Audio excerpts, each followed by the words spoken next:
శాస్త్రాల ప్రకారం భర్త కంటే ముందు భార్య ఏ కారణాల వల్ల మరణిస్తుంది? కొన్ని కుటుంబాలలో భర్త కంటే ముందు భార్య ఎందుకు ప్రాణాలు వదిలి వెళ్లిపోతుందో మీరు ఎప్పుడైనా గమనించారా? ఇది కేవలం యాదృచ్ఛికంగా జరిగేది కాదని, దీని వెనుక గరుడ పురాణం, ధర్మశాస్త్రాలు చెబుతున్న కర్మ సిద్ధాంత రహస్యాలు ఎన్నో దాగి ఉన్నాయని మన సనాతన సంప్రదాయాలు స్పష్టం చేస్తున్నాయి.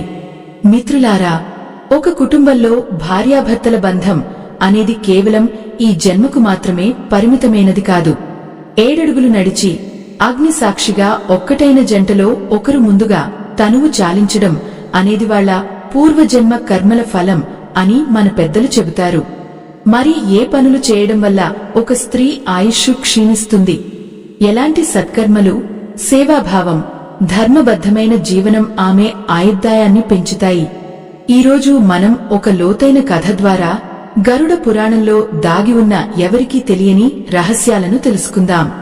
మనం ఈ మహారహస్యాన్ని ఛేదించే ముందు మీరు సనాతన ధర్మాన్ని నిజంగా విశ్వసించేవారైతే దయచేసి ఈ వీడియోను లైక్ చేసి సబ్స్క్రైబ్ చేసుకోండి. అలాగే ఈ పవిత్రమైన కథను ఏమాత్రం మధ్యలో ఆపకుండా చివరి వరకు వినండి. ఎందుకంటే శాస్త్ర విషయాలను సగంలో వదిలేయడం ఏమాత్రం ఉచితం కాదు. అసలు మనిషి ఆయుష్షు అనేది ఎలా నిర్ణయించబడుతుంది? భూమి మీద ఎన్ని రోజులు ఉండాలనేది బ్రహ్మదేవుడు ముందే రాసి పెడతాడని మనం సాధారణంగా వింటూ ఉంటాం. కాని మన నిత్య జీవితంలో మనం చేసే పనులు, మనం ఆచరించే ధర్మం, మన ఆలోచన విధానం కూడా మన ఆయుర్దాయాన్ని తీవ్రంగా ప్రభావితం చేస్తాయని పురాణాలు ఘోషిస్తున్నాయి. ముఖ్యంగా ఒక స్త్రీ తన భర్తతో, తన కుటుంబంతో ఎలా నడుచుకుంటుంది అనే దానిపై ఆమె జీవన ప్రమాణం ఆధారపడి ఉంటుందని విశ్వసిస్తారు. కొన్ని ఇళ్లలో చూస్తే భార్య ఎంతో ఆరోగ్యంగా ఉంటుంది, భర్తకు ఎన్నో అనారోగ్య సమస్యలు ఉంటాయి.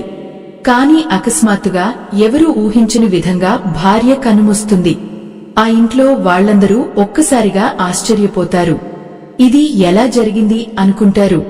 కాని ఆ మరణం వెనుక ఆమె చేసిన ఒక చిన్న పొరపాటు లేదా ఒక నిర్దిష్టమైన కర్మదోషం దాగి ఉండొచ్చని పండితులు విశ్లేషిస్తున్నారు. ఆ దోషాలు ఏమిటి? ఏ పనులు స్త్రీ ప్రాణాలకు ముప్పు తెస్తాయి? మన పూర్వీకులు కొన్ని పనులు చేయొద్దని పదే పదే మందలించేవారు. ఉదాహరణకు తలస్నానం చేసిన వెంటనే జుట్టు విరబోసుకుని సంధ్యా సమయంలో తిరగకూడదని, ఇంటి గడప మీద కూర్చోకూడదని చెప్పేవారు. ఒకప్పుడు ఇవన్నీ కేవలం చాదస్తం అనుకునేవాళ్లం. కాని వాటి వెనుక మనిషిలోని ప్రాణశక్తిని హరించే అదృశ్య శక్తుల ప్రభావం ఉంటుందని మీకు తెలుసా? గరుడ పురాణంలో జీవాత్మ ప్రయాణం గురించి వివరించేటప్పుడు మనిషిలోని ప్రాణవాయువు ఎలా క్షీణిస్తుందో చాలా స్పష్టంగా వివరించారు. భార్యాభర్తల మధ్య ఉండే అనుబంధం కేవలం భౌతికమైనది మాత్రమే కాదు, అది ఆత్మలకు సంబంధించినది. ఒకరి కర్మల ప్రభావం మరొకరిపై పడుతుందని శాస్త్రాలు చెబుతున్నాయి. ఒక భార్య చేసే పుణ్యకార్యాలు భర్త ఆయుష్ను ఎలా పెంచుతాయో, ఆమె చేసే కొన్ని పొరపాట్లు ఆమె స్వంత ఆయుష్ను కూడా అలాగే తగ్గిస్తాయని నమ్ముతారు. అసలు పూర్వకాలంలో సుమతి అనే ఒక మహా పతివ్రత జీవితంలో జరిగిన ఒక విచిత్రమైన సంఘటన ద్వారా ఈ కర్మ సిద్ధాంతాన్ని మనం మరింత లోతుగా అర్థం చేసుకోవచ్చు. ఆవిడ ఏ తప్పు చేయకపోయినా కేవలం రోజువారీ జీవితంలో చేసిన కొన్ని చిన్న చిన్న పొరపాట్ల వల్ల ఆమె ప్రాణాలు ఎలా గాలిలో కలిసిపోయాయో తెలిస్తే మీరు ఆశ్చర్యపోతారు. రాబోయే కథలో ఆ రహస్యం ఏమిటో చూద్దాం. చాలా ఏళ్ల క్రితం సుమతి అనే ఒక ఇల్లాలు ఉండేది. ఆమె పైకి చూడటానికి ఎంతో ధార్మికంగా కనిపించేది. భర్త సోమదత్తుడు అంటే ఆమెకు ప్రాణం. రోజూ గుడికి వెళ్లడం, పూజలు చేయడం లాంటివి ఎంతో నిష్టగా చేసేది. కాని ఆమెకు తెలియకుండానే దైనందిన జీవితంలో కొన్ని తీవ్రమైన పొరపాట్లు చేస్తూ ఉండేది. ఉదయం సూర్యోదయం జరిగిన చాలాసేపటి వరకు నిద్రలేవకపోవడం, అలాగే ఇంట్లో వండిన అన్నాన్ని తరచుగా వృధా చేయడం లేదా కోపంతో విసిరేయడం లాంటివి చేసేది. అన్నం పరబ్రహ్మ స్వరూపం అని మన పెద్దలు చెబుతారు. అన్నాన్ని అవమానించడం అంటే సాక్షాత్తు లక్ష్మీదేవిని, ప్రాణశక్తిని కాదనుకోవడమే అని నమ్ముతారు. ఆమె చేసే ఈ చిన్న చిన్న పనులు ఆమె ఆయుష్షు అనే కుండలో చిల్లులు పడేలా చేశాయని ఆమె అప్పట్లో గ్రహించలేకపోయింది. ఇక్కడ మనం ఒక ముఖ్యమైన విషయాన్ని అర్థం చేసుకోవాలి. పురాణాల ప్రకారం ఏ ఇల్లాలైతే నిరంతరం తన భర్తను అకారణంగా నిందిస్తూ ఇతరుల ముందు చులకన చేస్తూ మానసిక క్షోభకు గురిచేస్తుందో ఆమె ఆయుర్దాయం వేగంగా క్షీణిస్తుందని చెబుతారు. సుమతికి కోపం వచ్చినప్పుడు ఇంట్లో ఎవరూ లేని సమయంలో కాకుండా నలుగురిలో తన భర్తను చులకనగా మాట్లాడే అలవాటు ఉండేది. మాట అనేది ఒక ఆయుధం. అది ఎదుటివారి మనసును గాయపరిచినప్పుడు ఆ గాయం నుంచి పుట్టే ప్రతికూల శక్తి తిరిగి మనల్నే ఆవహిస్తుంది అంటారు. ఇలా రోజులు గడుస్తున్న కొద్దీ సుమతి భర్త సోమదత్తుడు తీవ్రమైన అనారోగ్యానికి గురయ్యాడు. అతను మంచానికే పరిమితం అయ్యాడు. వైద్యులు కూడా అతనికి ఇక ఎన్నో రోజులు ఆయుష్ లేదని చెప్పేశారు. బంధువులంతా ఇక సోమదత్తుడు వెళ్లిపోతాడని, సుమతి ఒంటరిది అయిపోతుందని జాలిపడ్డారు. కాని విధి రాత వేరేలా ఉంది. ఒకరోజు రాత్రి ఎవరూ ఊహించిన విధంగా ఆరోగ్యంగా ఉన్న సుమతి నిద్రలోనే ప్రాణాలు విడిచింది. ఉదయం లేచి చూసేసరికి మంచం మీద అచేతనంగా పడి ఉంది. అనారోగ్యంతో ఉన్న భర్త బతికి ఉన్నాడు కాని ఏ లోపం లేని భార్య మరణించింది. ఈ సంఘటన ఊర్లో వాళ్లందరినీ భయభ్రాంతులకు గురిచేసింది. అసలు ఇది ఎలా జరిగింది? చావు అంచున ఉన్న భర్తను వదిలేసి యమధర్మరాజు సుమతి ప్రాణాలను ఎందుకు తీసుకువెళ్లాడు? ఈ ప్రశ్నకు సమాధానం వెతుకుతూ సోమదత్తుడు ఒక గొప్ప జ్ఞాని అయిన సన్యాసి దగ్గరకు వెళ్తాడు. ఆ సన్యాసి చెప్పిన నిజాలు వింటే ప్రతి ఒక్కరూ తమ జీవితంలో ఏ పొరపాట్లు చేస్తున్నారో అని ఒక్కసారి వెనక్కి తిరిగి చూసుకుంటారు. ఆయన సుమతి ఆయుష్ ఎందుకు తీరిపోయిందో, ఆమె తెలియక చేసిన ఆ 3 మహా పాపాలు ఏమిటో వివరించాడు. ఆ 3 పాపాలు ఏమిటి అనేది తెలుసుకునే ముందు భార్యాభర్తల బంధంలో ఉండే సూక్ష్మమైన శక్తి మార్పిడి గురించి మనం తెలుసుకోవాలి. ఒక స్త్రీ మెడలో మాంగల్యం పడిన క్షణం నుండి ఆమె ప్రాణశక్తి భర్త ప్రాణశక్తితో ముడిపడి ఉంటుందని విశ్వసిస్తారు. భర్తకు ఆపద వస్తే తన తపోబలంతో ఆ మృత్యువును ఎదుర్కొని నిలబడే శక్తి ఇల్లాలకు ఉంటుందని సావిత్రి కథ ద్వారా మనం తెలుసుకున్నాం. కాని అదే ఇల్లాలు ధర్మం తప్పితే ఆ రక్షణ కవచం బీటలు వారుతుంది. మరి సన్యాసి చెప్పిన ఆ 3 రహస్యాలు ఏమిటో, అవి సుమతి ప్రాణాలను ఎలా బలితీసుకున్నాయో ఆ సన్యాసి ఎంతో ప్రశాంతంగా సోమదత్తుని వైపు చూస్తూ ఒక లోతైన నిజాన్ని బయటపెట్టాడు. నాయనా, మరణం అనేది కేవలం రోగాల వల్ల మాత్రమే రాదు, మనిషిలోని ప్రాణశక్తి ఆగిపోయినప్పుడు కూడా వస్తుంది అని ఆయన వివరించాడు. సుమతి చేసిన మొదటి పొరపాటు అన్నాన్ని అవమానించడం. కోపం వచ్చిన ప్రతిసారి ఆమె వండిన అన్నాన్ని విసిరేసేది లేదా అకారణంగా చెత్తలో పడేసేది. మన సనాతన ధర్మంలో అన్నం పరబ్రహ్మ స్వరూపం. ఎవరైతే అన్నాన్ని పదే పదే అవమానిస్తారో వారి శరీరంలోని ప్రాణశక్తి వేగంగా క్షీణిస్తుందని పెద్దలు చెబుతారు. అన్నం ద్వారానే మనకు సూర్య చంద్రుల శక్తి అందుతుంది. ఆ శక్తిని నిరాకరించడం వల్ల ఆమె ఆయుష్ క్రమంగా కరిగిపోయిందని సన్యాసి తెలిపాడు. ఇక రెండవ కారణం వాక్ దోషం. సుమతికి తన భర్త పట్ల ప్రేమ ఉన్నప్పటికీ నలుగురిలో ఉన్నప్పుడు అతన్ని చులకన చేస్తూ మాట్లాడేది. మాట అనేది కేవలం ఒక శబ్దం కాదు, అదొక శక్తి తరంగం. మనం పదే పదే ఒకరిని నిందిస్తున్నప్పుడు ఆ మాటల తాలూకు నెగటివ్ ఎనర్జీ మన చుట్టూ ఒక చీకటి ఆరాలాగా ఏర్పడుతుంది. ఒకరి మనసును పదే పదే గాయపరిచినప్పుడు వారి నుంచి వెలువడే బాధ మన కర్మను బరువుగా మారుస్తుందని గరుడ పురాణంలో ఎంతో స్పష్టంగా చెప్పారు. ఈ వాక్ దోషం వల్ల ఆమె రక్షణ కవచం బలహీనపడింది. మూడవది మరియు అత్యంత ముఖ్యమైనది సంధ్యా సమయంలో ఆమె ఆచరించిన తప్పుడు విధానం. పగలు రాత్రి కలిసే సంధ్యా సమయం ఎంతో పవిత్రమైనది. ఆ సమయంలో దీపారాధన చేయడం, దైవ ప్రార్థన చేయడం మన ఆచారాల్లో భాగం. కాని సుమతి ఆ సమయంలో తరచుగా నిద్రపోవడం లేదా భర్తతో గొడవపడి ఏడుస్తూ కూర్చోవడం చేసేది. సంధ్యాకాలాన్ని అపవిత్రం చేయడం వల్ల ఇంట్లోని సానుకూల శక్తులు బయటకు వెళ్లిపోయి ప్రతికూల శక్తులు ఆవహిస్తాయని నమ్ముతారు. ఈ 3 దోషాలు ఏకమే ఆమె ప్రాణవాయువును అనూహ్యంగా హరించేశాయి. అయితే ఇక్కడ సోమదత్తుడికి ఒక పెద్ద సందేహం వచ్చింది. నాకేమో ప్రాణాలు పోయేంత రోగం ఉంది, నేనేమో మంచం మీద నరకం అనుభవిస్తున్నాను. మరి నా ప్రాణాలు పోకుండా ఆరోగ్యంగా ఉన్న నా భార్య ప్రాణాలు ఎందుకు పోయినట్టు అని సన్యాసిని అడిగాడు. అప్పుడు ఆజ్ఞాని చెప్పిన సమాధానం వింటే మన రోమాలు నిక్కబొడుచుకుంటాయి. భార్యాభర్తల మధ్య ఉండే కర్మబంధం ఎంత బలమైనదంటే కొన్నిసార్లు భర్త అనుభవించాల్సిన తీవ్రమైన గండం నుంచి అతన్ని కాపాడటం కోసం తెలియకుండానే భార్య ఆత్మ ఒక గొప్ప త్యాగానికి సిద్ధపడుతుందట. ఇది వినడానికి కాస్త ఆశ్చర్యంగా ఉన్నా కర్మ సిద్ధాంతంలో ఇదొక అత్యంత నిగూఢమైన రహస్యం. ప్రాణాపాయ స్థితిలో ఉన్న భర్తను రక్షించడం కోసం లేదా అతని ప్రారబ్ధ కర్మను తన ఖాతాలోకి వేసుకోవడం వల్ల భార్య ముందుగా మరణించే అవకాశాలు ఉన్నాయని కొన్ని పురాతన గ్రంథాలు సూచిస్తున్నాయి. అయితే ఇది సుమతి విషయంలో ఎలా జరిగింది? భర్తను కాపాడటానికి ఆమె ఆత్మ ఎందుకు ఆ నిర్ణయం తీసుకుంది? ఈ ప్రయాణంలో ఇంకా తెలుసుకోవాల్సిన ఎన్నో విషయాలు ముందుకు రాబోతున్నాయి. ఆ చీకటి గదిలో మినుకుమినుకుమంటున్న దీపపు కాంతిలో ఆ సన్యాసి ముఖం ఎంతో గంభీరంగా కనిపిస్తోంది. సోమదత్తుడి మనసులో అప్పటివరకు ఉన్న భయం స్థానంలో ఇప్పుడు ఒక రకమైన ఆశ్చర్యం, గౌరవం చోటు చేసుకున్నాయి. తన ప్రాణాలను నిలపడం కోసమే తన భార్య తనకంటే ముందుగా వెళ్లిపోయిందా అన్న ఆలోచన అతన్ని ఉక్కిరిబిక్కిరి చేస్తోంది. అప్పుడు ఆజ్ఞాని మళ్లీ మాట్లాడటం మొదలుపెట్టాడు. నాయనా, భార్యాభర్తల బంధం అంటే కేవలం ఒకే ఇంట్లో కలిసి జీవించడం కాదు, వారి ఆత్మల మధ్య జరిగే ఒక అదృశ్యమైన ఒప్పందం అని మన పురాణాల్లో చెప్పబడినట్టుగా నమ్ముతారు.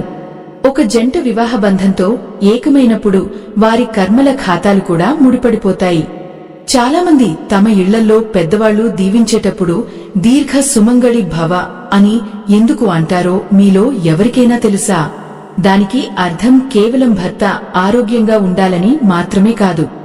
భార్య దగ్గర ఉన్న పుణ్యఫలం, ఆమె ధార్మిక శక్తి ఒక రక్షణ కవచంలా మారి భర్త ప్రాణాలకు అడ్డుగా నిలబడుతుందని పండితులు వివరిస్తుంటారు. సోమదత్తుడి జాతకంలో అపమృత్యు దోషం ఉన్నప్పటికీ సుమతి చేసిన కొన్ని మంచి పనులు ఆమె మనసులో భర్త పట్ల ఉన్న నిస్వార్థమైన ప్రేమ ఒక అదృశ్య శక్తిలా పనిచేశాయట. కాని ఇక్కడే ఒక సంక్లిష్టమైన సమస్య ఎదురైంది. భర్తను కాపాడటానికి అవసరమైనంత ప్రాణశక్తి సుమతి దగ్గర లేకపోయింది. ఎందుకంటే మనం ముందే చెప్పుకున్నట్లుగా ఆమె తెలియక చేసిన వాక్ దోషం, అన్నాన్ని అవమానించడం, సంధ్యా సమయంలో నిద్రపోవడం లాంటి పనుల వల్ల ఆమె పుణ్య ఖాతా తగ్గిపోయింది. భర్త మీదకు దూసుకువస్తున్న మృత్యువును అడ్డుకోవడానికి ఆ క్షణంలో ఆమె ఆత్మ దగ్గర ఉన్న ఒకే ఒక్క మార్గం తన ప్రాణాలను పణంగా పెట్టడం. ఇది భౌతికంగా సుమతికి తెలియకపోవచ్చు, కాని ఆత్మస్థాయిలో జరిగే కర్మల మార్పిడి ఇలాగే ఉంటుందని ఆధ్యాత్మికవేత్తలు చెబుతుంటారు. అంటే ఒక స్త్రీ తన ప్రవర్తన ద్వారా తన రక్షణ కవచాన్ని పదిలంగా ఉంచుకుంటే భర్తను కాపాడుకుంటూ తాను సంపూర్ణ ఆయుష్తో జీవించగలదు. కాని ఆ కవచం బలహీనపడినప్పుడు విధిరాతను మార్చడానికి ప్రాణత్యాగమే శరణ్యం అవుతుంది. సోమదత్తుడు ఈ మాటలు వింటూ కన్నీరు మున్నీరుగా విలపించాడు. తన మీద కోపంతో అరుస్తున్నట్లు కనిపించినా అంతర్గతంగా తన ప్రాణాలను నిలపడానికే ఆమె తన ఆయుష్ను త్యాగం చేసిందని తెలుసుకుని కుమిలిపోయాడు. మరి ఇదంతా వింటుంటే మీకొక ప్రశ్న రావచ్చు. భార్య ఎంతో నిష్ఠగా ఉంటూ పూజలు పునస్కారాలు చేస్తూ ఉంటే భర్త మాత్రం ఏ ధర్మం పాటించకుండా తప్పులు చేస్తూ ఉంటే అప్పుడేం జరుగుతుంది? అప్పుడు కూడా భార్య ప్రాణాలకే ముప్పు వస్తుందా? ఈ ప్రశ్న ప్రతి ఒక్కరినీ ఆలోచింపజేస్తుంది కదూ. మీలో ఎవరికైనా ఇలాంటి సందేహం వస్తే కింద కామెంట్స్ లో పంచుకోండి. మీ ప్రాంతంలో ఇలాంటి విషయాల గురించి పెద్దలు ఏం చెబుతారో తెలుసుకోవాలని ఉంది. గరుడ పురాణం దీనికి ఒక అద్భుతమైన సూక్ష్మమైన వివరణ ఇచ్చింది. ఒకరు చేసే కర్మ మరొకరిని ఎలా ముంచుతుంది లేదా ఎలా గట్టెక్కిస్తుంది అనేది మనం తెలుసుకోవలసిన అత్యంత అవసరమైన విషయం. ఆ మర్మం వింటే మీరు ఖచ్చితంగా ఆశ్చర్యపోతారు. పురాణాల ప్రకారం ఒక స్త్రీ తన భర్తకు అర్ధాంగి అని పలవబడుతుంది. అర్ధాంగి అంటే కేవలం సగం ఆస్తికి హక్కురాలు అని కాదు, అతని కర్మల్లో కూడా ఆమెకు సగం భాగం ఉంటుంది. ఒకవేళ భర్త ఏదైనా గొప్ప దానధర్మాలు చేసినా, యజ్ఞ యాగాదులు చేసినా అందులో సగం పుణ్యం ఎలాంటి శ్రమ లేకుండానే భార్య ఖాతాలోకి వెళ్లిపోతుందని పెద్దలు చెబుతారు. ఇది వినడానికి చాలా ఆనందంగా ఉంటుంది. కానీ నాణేనికి మరోవైపు కూడా ఉంది. భర్త ఒకవేళ అధర్మ మార్గంలో నడుస్తూ ఇతరులను మోసం చేస్తూ అన్యాయంగా ధనార్జన చేస్తూ ఉంటే ఆ పాప కర్మల భారం కూడా అదృశ్య రూపంలో భార్యను కూడా చుట్టుకుంటుందని ఆధ్యాత్మికవేత్తలు వివరిస్తుంటారు. పాపం చేసేవాడికి భయం ఉండకపోవచ్చు కాని ఆ పాపం భరించే ఇంటికి ఎప్పుడూ ప్రశాంతత ఉండదు అని మనలో చాలా మంది నమ్ముతారు. భర్త చేసే పాపకార్యాల వల్ల ఉత్పన్నమయ్యే నెగటివ్ ఎనర్జీ ఆ ఇంట్లోకి ప్రవేశించినప్పుడు దానిని ఎదుర్కోవడానికి భార్య తన ఆధ్యాత్మిక శక్తిని అంతటినీ ధారపోయాల్సి వస్తుంది. ఆమె పూజలు వ్రతాలు చేసి సంపాదించిన పుణ్యమంతా ఆ ఇంటిని పవిత్రంగా ఉంచడానికే ఖర్చైపోతుంది. ఒకానొక దశలో ఆమె ప్రాణశక్తి పూర్తిగా క్షీణించిపోయి భర్త ప్రాణాలకు ఎలాంటి ముప్పు రాకముందే ఆమె శరీరాన్ని వదిలిపెట్టే పరిస్థితి వస్తుందని విశ్వసిస్తారు. భర్త తప్పులు చేస్తూ ఉంటే ఆ కర్మల భారాన్ని మోస్తూ ఎంతోమంది సాత్వికమైన ఇల్లాళ్లు చిన్న వయసులోనే కన్నుమూయడం మనం చాలా చోట్ల చూస్తూనే ఉంటాం. అంటే అధర్మంగా ప్రవర్తించే భర్తతో ఉన్నంత మాత్రాన భార్య ఆయుష్ ఖచ్చితంగా తగ్గిపోతుందా? ఆమెకు ఎలాంటి రక్షణ ఉండదా అంటే అక్కడ కూడా మన శాస్త్రాలు ఒక అద్భుతమైన మార్గాన్ని చూపించాయి. ఒక స్త్రీ తన భర్త పాపకర్మల నుంచి తనను తాను రక్షించుకోవడానికి, తన ఆయుర్దాయాన్ని కాపాడుకోవడానికి ఎన్నో పద్ధతులు మన సనాతన ధర్మంలో చెప్పబడ్డాయి. భర్త చేసే తప్పులను గుడ్డిగా సమర్థించకుండా ధర్మం వైపు నిలబడినప్పుడు ఆత్మకు పరాశక్తి రక్షణ ఉంటుందని పురాణాలు చెబుతున్నాయి. మరి ఆ రక్షణ కవచాన్ని ఎలా ఏర్పరుచుకోవాలి? ఒక సాధారణ ఇల్లాలు తన కుటుంబ భారాన్ని మోస్తూనే తన ప్రాణశక్తిని కాపాడుకోవడానికి రోజువారీ జీవితంలో ఎలాంటి నియమాలు పాటించాలి? సన్యాసి సోమదత్తుడికి చెప్పిన ఆఖరి రహస్యం ఏమిటి?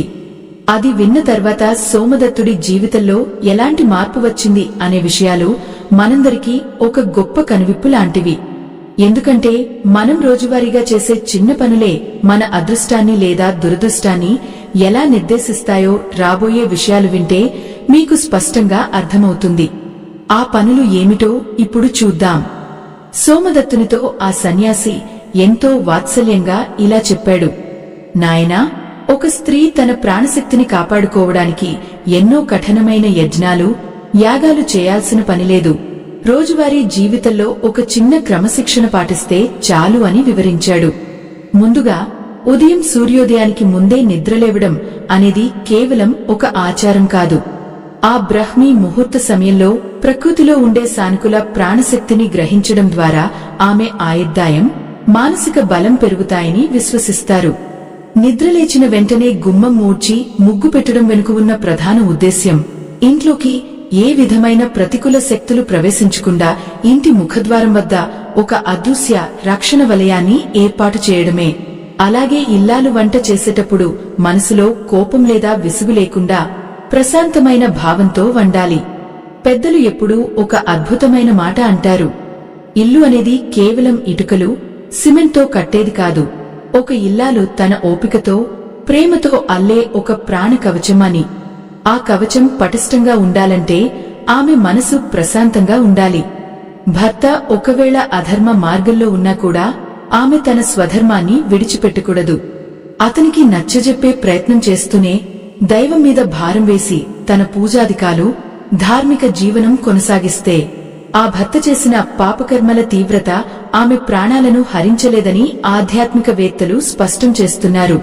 ఇవన్నీ ఏవో శారీరక రోగాలను మాయం చేసే వైద్య చికిత్సలు కావు, కాని మనిషికి మానసిక ప్రశాంతతను, కష్టాలను ఎదుర్కొనే ఆత్మబలాన్ని ఇచ్చే గొప్ప జీవన సూత్రాలు అని నమ్ముతారు. ఈ మాటలు విన్న సోమదత్తుడి గుండె బరువెక్కింది. తన భార్య చేసిన చిన్న చిన్న పొరపాట్లు ఆమెను బలితీసుకుంటే తాను చేసిన ఎన్నో తప్పులను ఆవిడ తన ప్రాణ త్యాగంతో సరిదిద్దిందని అతనికి స్పష్టంగా అర్థమైంది. కన్నీళ్లు ఆపుకోలేక, స్వామీ, నా భార్య నా ప్రాణాలు నిలపడం కోసం తన ప్రాణాలనే అర్పించింది. మరి ఆమె ఆత్మకు ప్రశాంతత కలగాలంటే, ఆమె రుణం నేను కొంతైనా తీర్చుకోవాలంటే ఇప్పుడు నేను ఎలాంటి ప్రాయశ్చిత్తం చేసుకోవాలి అని గద్గద స్వరంతో అడిగాడు. అప్పుడు ఆ సన్యాసి చెప్పిన మాటలు గరుడ పురాణంలో చెప్పబడిన మరణానంతర ప్రయాణానికి సంబంధించిన అతిపెద్ద రహస్యాన్ని బయటపెట్టాయి. చనిపోయిన తర్వాత కూడా భార్యాభర్తల మధ్య ఉన్న కర్మబంధం వెంటనే తెగిపోదని, భూమి మీద బతికి ఉన్న భర్త చేసే కొన్ని నిర్దిష్టమైన పనులు మరణించిన భార్య ఆత్మను పైలోకాల్లో ఎలా రక్షిస్తాయో, ఆమె ప్రయాణాన్ని ఎలా సులభతరం చేస్తాయో ఆ జ్ఞాని సవివరంగా చెప్పాడు. ఆ ఆశ్చర్యకరమైన విషయాలు ఏమిటి? సోమదత్తుడు తన భార్య కోసం ఏం చేశాడు? ఆ సన్యాసి గరుడ పురాణంలో దాగి ఉన్న ఒక పరమ రహస్యాన్ని సోమదత్తుడికి వివరించాడు.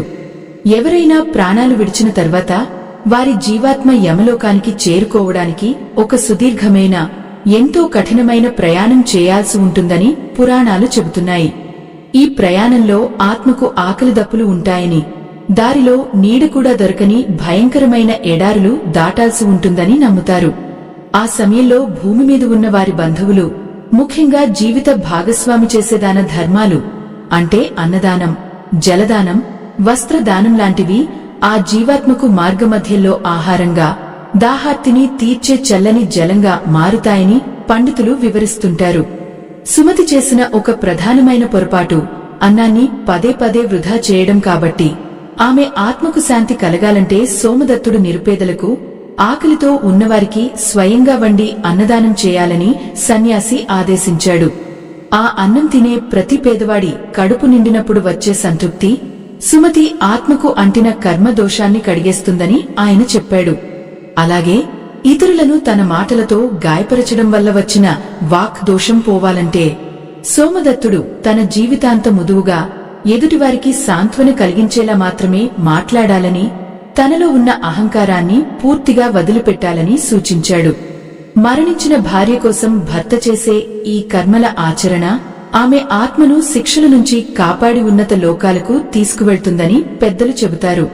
సన్యాసి మాటలతో సోమదత్తుడికి పూర్తి జ్ఞానోదయం అయింది. అప్పటివరకు తనకున్న వ్యాధిని, తన మరణ భయాన్ని పూర్తిగా పక్కన పెట్టేశాడు. తన కోసం ప్రాణత్యాగం చేసిన భార్య రుణం తీర్చుకోవడం కోసం తన శేష జీవితాన్ని అంకితం చేయాలని నిర్ణయించుకున్నాడు. తనకున్న సంపదనంతా పేదలకు అన్నదానం చేయడానికి, అనాథలకు ఆశ్రయం కల్పించడానికి ఉపయోగించడం మొదలుపెట్టాడు. ప్రతిరోజు ఎంతో మంది ఆకలి తీరుస్తూ వారి కళ్లలో కనిపించే ఆనందాన్ని తన భార్యకు చేరుతున్న ఆశీర్వాదంగా భావించాడు. ఇలా చేయడం వల్ల అతని మనసుకు ఎంతో గొప్ప ప్రశాంతత దొరికింది. క్రమంగా అతనిలో ఉన్న భయం, మానసిక క్షోభ తగ్గిపోయి ప్రశాంతమైన జీవనం వైపు అతడు అడుగులు వేశాడు. ఇక్కడ మనం గమనించాల్సిన ఒక అద్భుతమైన విషయం ఏమిటంటే, నిస్వార్థమైన సేవ, ఇతరులకు సహాయం చేయడం వల్ల మనిషికి లభించే మానసిక ప్రశాంతత ఎంతో గొప్పది. ఆ ప్రశాంతతే మనకు కష్టాలను తట్టుకునే మానసిక ధైర్యాన్ని ఇస్తుంది. సోమదత్తుడు తన భార్య కోసం చేసిన ఈ సత్కర్మల వల్ల ఆమె ఆత్మకు యమలోక ప్రయాణంలో కలుగుతున్న అడ్డంకులన్నీ తొలగిపోయి ఆమెకు సద్గతులు ప్రాప్తించాయని ఈ కథ ద్వారా మనకు అర్థమవుతుంది. మరి ఈ కథ మన ఆధునిక జీవితానికి ఎలాంటి సందేశాన్ని ఇస్తోంది? కేవలం గుళ్లకు వెళ్లడం, పూజలు చేయడం మాత్రమే ధర్మం కాదు. మన తోటి మనుషులతో, ముఖ్యంగా మన కుటుంబ సభ్యులతో మనం ఎలా ప్రవర్తిస్తున్నాం అనేదే మన నిజమైన ఆయుష్ను, మన కర్మను నిర్ణయిస్తుంది. ఈ చిన్న కథలో దాగి ఉన్న అసలైన అంతరార్థమేమిటో, భార్యాభర్తల బంధంలో మనం మర్చిపోతున్న ఆ సున్నితమైన అంశాలు ఏమిటో ఇప్పుడు మనం చివరిగా ఒకసారి మననం చేసుకుందాం.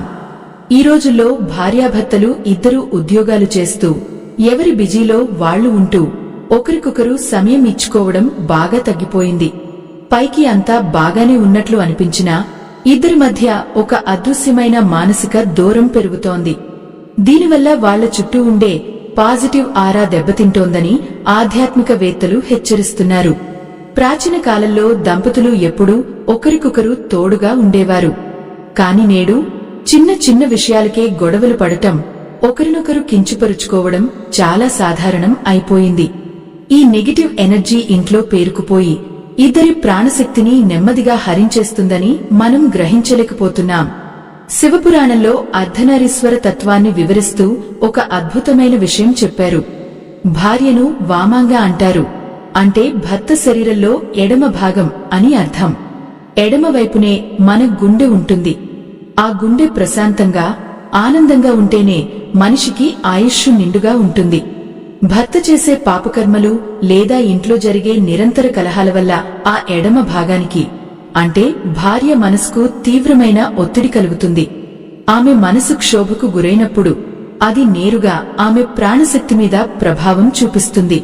అందుకే భర్త కంటే ముందు భార్య అనారోగ్యాల బారిన పడటం లేదా ఆకస్మికంగా మరణించడం లాంటివి జరుగుతుంటాయని మన పురాణాల్లో చెప్పబడినట్టుగా పండితులు వివరిస్తుంటారు.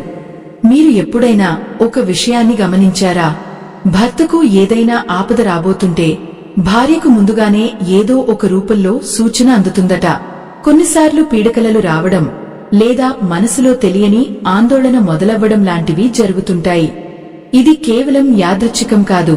ఇద్దరి ప్రాణాలు ఒకే దారంతో ముడిపడి ఉండటం వల్లే ఇలా జరుగుతుందని విశ్వసిస్తారు.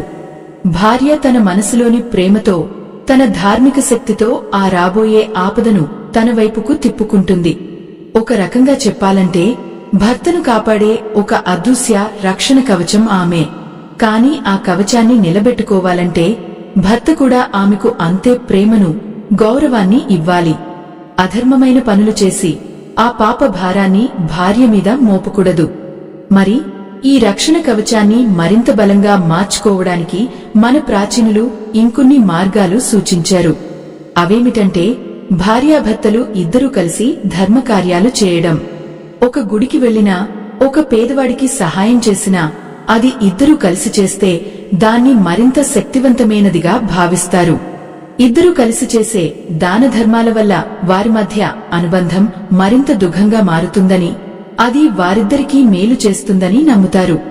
ఇలాంటి విషయాలు వింటున్నప్పుడు మనలో ప్రతి ఒక్కరికీ మన కుటుంబ జీవితాన్ని ఒకసారి సమీక్షించుకోవాలనిపిస్తుంది. మనం తెలియక ఏమైనా తప్పులు చేస్తున్నామా? మన మాటల వల్ల మన జీవిత భాగస్వామి బాధపడుతున్నారా అని ఆలోచించుకోవాలి. ఈ ఆలోచనే మనల్ని ఒక సరైన మార్గంలో నడిపిస్తుంది. అయితే కర్మ సిద్ధాంతంలో ఇంకో ముఖ్యమైన విషయాన్ని మనం ఇక్కడ ప్రస్తావించుకోవాలి. ప్రాణ త్యాగం చేసిన ఇల్లాలు తిరిగి మరుసటి జన్మలో కూడా అదే భర్తకు భార్యగా వస్తుందా? కర్మ సిద్ధాంతం దీని గురించి ఏం చెబుతోంది? ఈ జన్మలో సగం ఆగిపోయిన వారి ప్రయాణం మరుజన్మలో ఎలా కొనసాగుతుంది? కర్మ సిద్ధాంతం ప్రకారం ఒకరు మధ్యలో వెళ్లిపోయినంత మాత్రాన వాళ్ల కథ అక్కడితో ముగిసిపోదు. సనాతన ధర్మంలో యునానుబంధ రూపేణ పశుపత్ని సుతాలయః అనే ఒక గొప్ప నానుడి ఉంది. అంటే ఈ భూమి మీద మనం కలిసే ప్రతి ఒక్కరూ, భార్య, పిల్లలు, బంధువులు, ఇలా ఎవరైనా సరే గత జన్మల యునానుబంధం వల్లే మనకు తారసపడతారని పండితులు వివరిస్తుంటారు. మరి సుమతి లాగా తన భర్త కోసం ప్రాణత్యాగం చేసిన ఆత్మ పరిస్థితి ఏమిటి? ఆమె అసంపూర్ణమైన ప్రయాణం ఎలా మలుపు తిరుగుతుంది అనే విషయం గురించి మన పురాణాలు చాలా ఆసక్తికరమైన విషయాలను చెబుతున్నాయి. ఒక వ్యక్తి తన ఆయుష్ను మరొకరి కోసం త్యాగం చేసినప్పుడు ఆ తీసుకున్న వ్యక్తికి ఒక అదృశ్యమైన, ఎంతో బలమైన కర్మరుణం ఏర్పడుతుంది. సోమదత్తుడు బతికి ఉన్నంత కాలం అన్నదానాలు, సేవలు చేసి ఆవిడ ఆత్మకు శాంతి చేకూర్చినప్పటికీ ఆ ప్రాణరుణం అనేది పూర్తిగా తీరిపోదు. వచ్చే జన్మలో ఖచ్చితంగా ఆ రుణం తీర్చుకోవాల్సిన పరిస్థితి వస్తుందని అంటారు. అంటే మరు జన్మలో కూడా వాళ్ళిద్దరూ మళ్లీ ఏదో ఒక రూపంలో కలుస్తారని, ఈసారి సోమదత్తుడు ఆమెను కంటికి రెప్పలా చూసుకునే బాధ్యతను, ఆమెకి రక్షణగా నిలబడే కర్మను తీసుకుంటాడని శాస్త్రాల్లో చెప్పబడినట్టుగా నమ్ముతారు. కొన్నిసార్లు మనం చూస్తూ ఉంటాం, కొంతమంది భార్యాభర్తల మధ్య ఎంతో అద్భుతమైన అనుబంధం ఉంటుంది. భార్యకు ఏ చిన్న కష్టం వచ్చినా భర్త విలవలలాడిపోతాడు. ఆమెను ఒక మహారాణిలాగా చూసుకుంటాడు. ఇలాంటివి చూసినప్పుడు మనం వాళ్ళు ఎంత అదృష్టవంతులో అనుకుంటాం కదూ. కాని దాని వెనుక గత జన్మలో ఆ భార్య చేసిన ఒక గొప్ప త్యాగం లేదా ఆ భర్త తీర్చుకుంటున్న ఒక కర్మరుణం దాగి ఉండొచ్చని ఆధ్యాత్మికవేత్తలు చెబుతుంటారు. దేనికైనా ఒక బలమైన కారణం లేకుండా ఏ బంధమూ ఏర్పడదు. అలాగే కొన్ని ఇళ్లలో ఖచ్చితమైన కారణం లేకుండానే భార్యాభర్తలు ఎప్పుడూ కలహించుకుంటూ ఉంటారు. అది కూడా వాళ్లు గత జన్మలో ఒకరికొకరు చేసుకున్న గాయాల తాలూకు ప్రతిఫలమే అని నమ్ముతారు. కర్మ అనేది ఎవరినీ వదిలిపెట్టదు. మనం ఇతరులకు ఏది ఇస్తామో అదే మనకు తిరిగి వస్తుంది. అది ప్రేమైనా ద్వేషమైనా సరే మనకే చేరుతుంది. భార్యాభర్తల బంధంలో ఇది మరింత బలంగా పనిచేస్తుంది. అందుకే ఈ జన్మలో మన జీవిత భాగస్వామి పట్ల మనం ఎంత ప్రేమగా, ధర్మబద్ధంగా నడుచుకుంటే మన రాబోయే జన్మల ప్రయాణం అంత సాఫీగా సాగుతుంది. అయితే ఈ యునానుబంధం తీరిపోయిన తర్వాత ఆత్మలకు విముక్తి లభిస్తుందా? అసలు గరుడ పురాణంలో ఈ జనన మరణ చక్రం నుంచి బయటపడటానికి చెప్పిన అద్భుతమైన రహస్యం ఏమిటో తెలుసుకోవడం మన జీవితాలను మరింత ఉన్నతంగా తీర్చిదిద్దుకోవడానికి సహాయపడుతుంది. అది తెలిస్తే బంధాలపై మనకున్న దృక్పథమే మారిపోతుంది.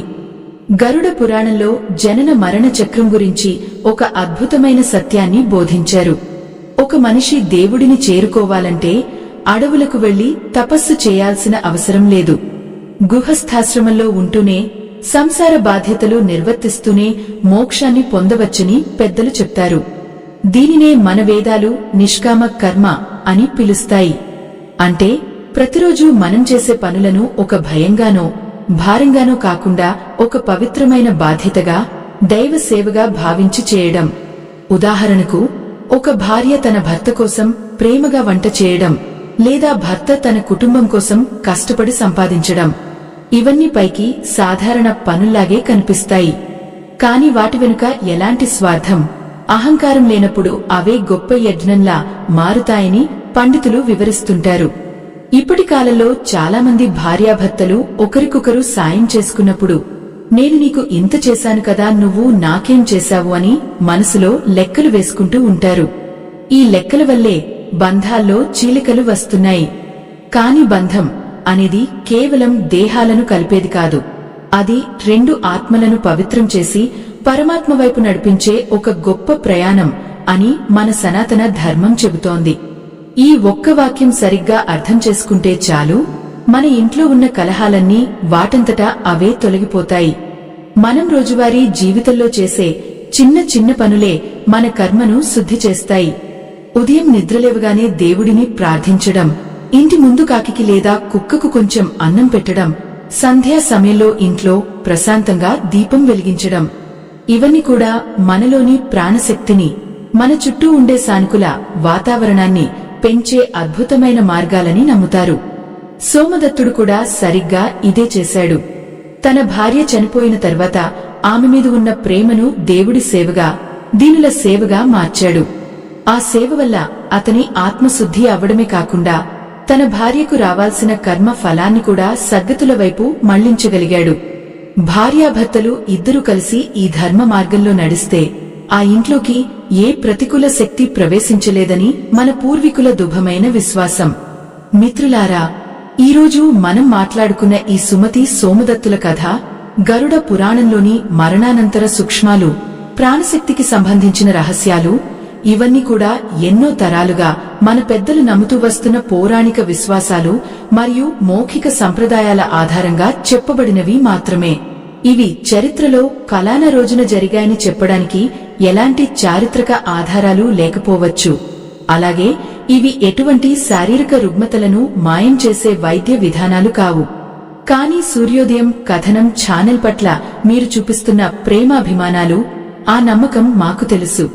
అందుకే మిమ్మల్ని భయపెట్టడానికో లేక గుడ్డి నమ్మకాలను పెంచడానికో కాకుండా మన ప్రాచీన గ్రంథాల్లో దాగి ఉన్న ఒక ఉన్నతమైన జీవన మార్గాన్ని నిజాయితీగా మీ ముందుకు తీసుకురావాలన్నదే మా లక్ష్యం. ఈ సూత్రాలు పాటిస్తే మానసిక ప్రశాంతత దొరుకుతుందనేది ఎందరో అనుభవజ్ఞుల నమ్మకం. ఈ పౌరాణిక ప్రయాణంలో మీరంతా మాతో ఒక పెద్ద కుటుంబంలా కలిసి అడుగులేయడం మాకు ఎంతో ఆనందంగా ఉంది. మన సనాతన ధర్మాన్ని, పురాణాల్లోని ఇంతటి లోతైన విషయాలను నిరంతరం అందరికీ చేరువ చేసే ఈ కమ్యూనిటీ ప్రయత్నం ఇలాగే నిలబడాలని మీరు భావిస్తే, మీ మనసుకు అనిపిస్తే మీరు కూడా చిన్న మద్దతు ద్వారా ఈ ఛానల్కు అండగా నిలబడవచ్చు. దీనికోసం ఇప్పుడు స్క్రీన్ మీద కనిపిస్తున్న QR కోడ్ ని స్కాన్ చేయవచ్చు. ఇది పూర్తిగా మీ ఇష్టపూర్వకమైన విషయం మాత్రమే. ఎవరిపైనా ఎలాంటి ఒత్తిడి లేదు. మీరు అందించే ఈ మద్దతు మేము మరింత లోతైన పరిశోధన చేసి మరిన్ని మంచి కథలు మీ ముందుకు తీసుకురావడానికి ఎంతో సహాయపడుతుంది. ఈ కథలోని ఏ విషయం మిమ్మల్ని ఎక్కువగా ఆలోచింపజేసిందో, మీ ఇళ్లలో పెద్దవాళ్లు ఇలాంటి ఆచారాల గురించి ఏం చెబుతారో కింద కామెంట్స్ లో తప్పకుండా మాతో పంచుకోండి. మీ అనుభవాలు తెలుసుకోవాలని మేము ఎదురుచూస్తుంటాం. అలాగే ఈ పవిత్రమైన కథను మీ ఆత్మీయులతో షేర్ చేసుకోండి. ఇలాంటి మరెన్నో అద్భుతమైన సనాతన ధర్మ రహస్యాల కోసం మన ఛానల్ను వెంటనే సబ్స్క్రైబ్ చేసుకోండి. మరో అద్భుతమైన కథతో మళ్ళీ కలుద్దాం. అంతవరకు నమస్కారం.